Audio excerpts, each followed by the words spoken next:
tonight, thinking of the people there. Daniel Levy served as an Israeli negotiator under Prime Ministers both Barak and Rabin during the Israeli-Palestinian peace talks. He was the lead negotiator, or one of the negotiators at Tabbas and Oslo as well, and he joins me now.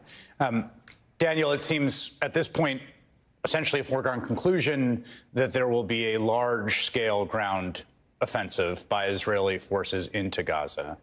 As someone who has been around the Israeli government and watched successive iterations of both war and attempts at peace in Israel, what is your understanding, or what is being communicated about the plan here? Obviously, there's tremendous grief, shock, rage, desire for retribution, an intolerance of allowing Hamas to continue to have the ability to stage assaults like they did.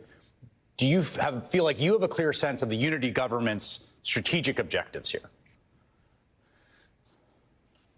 I think that's a very good question, Chris. If I may, I relate to what you opened with this documentation of the plans of Hamas that were apparently handed over to you guys. I can't speak to the veracity of that. If they are accurate, that would speak, I think, to an even greater intelligence failure than we have thus far considered. But there was an Israeli military spokesman who said that this was unbelievable planning for the mass killing of civilians. And it just strikes me, what do you call then the cutting off of all food, water, electricity, telling 1 million people to move, bombing them from the air, and a president who makes it clear that there's no distinction between combatants and civilians when you're bombing 2 million people in a besieged area? That sounds to me like planning for the mass killing of civilians, and I don't think a comment like that should be let slide. What is the strategic plan of the Israeli government, as you ask? Look, I understand and feel the pain, the horror of what happened on the weekend, on October 7th. And of course, there needs to be a response to that.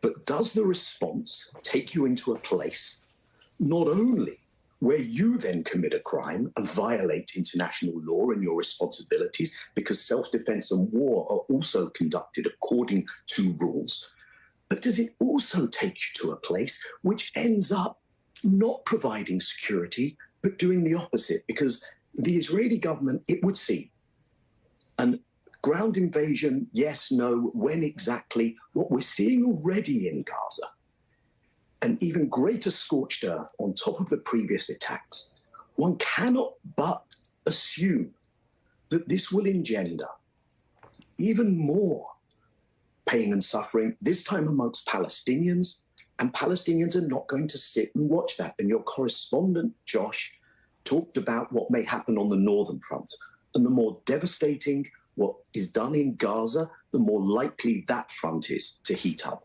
But you've also got the West Bank and East Jerusalem, and we've seen 15 Palestinians killed today in the West Bank. So you could see, I don't want to paint too apocalyptic a scenario, but you could see a very significant expansion. Well, and this is the path to hell for both Palestinians and Israelis.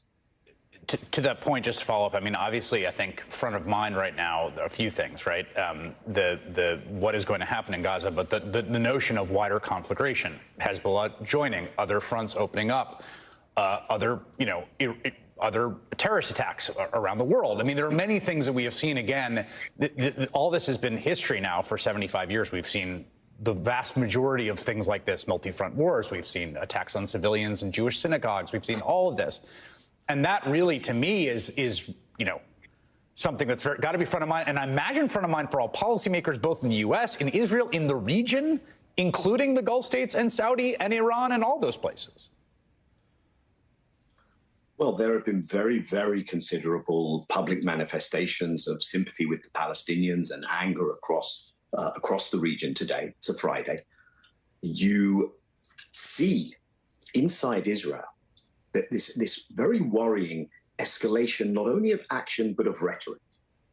And where this is taking us into this kind of bloody binary, this is the rhetoric of Rwanda and the Western Balkans of the 90s. And remember, Israel itself is a country where 20% of its population is Palestinian Arab. We remember 2 years ago what Palestinians called the Unity Intifada, when you saw not only an escalation with Gaza, but Jerusalem, the West Bank, inside Israel.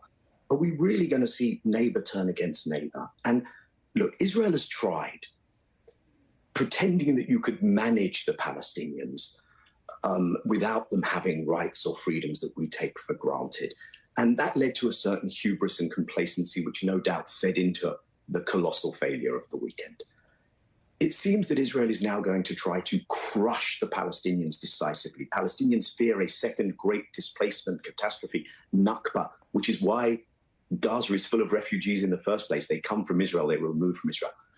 What we haven't tried, and I was part of Oslo, I was part of those years, I don't think we've tried acknowledging Palestinian humanity and equality, and that will have to go both ways, of course, and actually giving Palestinians the freedoms and the equality that Israelis deserve, because then we'll both have security. And Oslo didn't do that because we continued our settlements. Israel continued to entrench the occupation. I know that sounds Pollyannish today, but that is what we will have to circle back to if there is ever going to be real security for both peoples. Daniel Levy, thank you so much for making time tonight. Thank you, Chris.